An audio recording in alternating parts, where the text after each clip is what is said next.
અણહિલ ભરવાડની વાત શું કામ કરું છું? આ વાત મને અનુભવ આપેલી જે તે સમય કે રાજપૂત હતા પાટણના સિદ્ધરાજ જયસિંહ સોલંકી. આખી કથા જે પાટણ તમે જોવો છો રાજપૂતોનું રાજ હતું, પણ એનો ભાઈબંધ હતો અણહિલ ભરવાડ. દુશ્મનોએ દળકટક લીધું, પાટણના હિમાડા ઘેર્યા.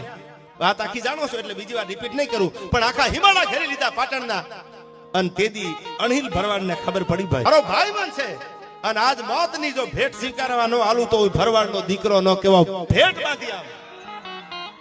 સામજી ભગત ભેટ બાંધી લીધી. હજી તમે અણહિલ ભરવાડનો ફોટો જોઈ લેજો. ભેટ બાંધી અને એટલું કીધું તું મુજાતા નહીં, તમે સલ્તનત લઈને ઉભા છો આખી ફોજ લઈને, પણ હું એક નહીં બે નહીં મારા 500 ભરવાડું ભેળો લઈને હાલું છું. અલવાર્યું સામે જો તમારી ઉપર તરવાર પડે પેલા ઘાનો ઝીલું તો મારી જનેતાનું થાવણ લાદે આયા. અને ઘા ઝીલ્યા છે, હામી સાથીએ ઘા ઝીલ્યા છે. છૂટવા વાહ ભાઈ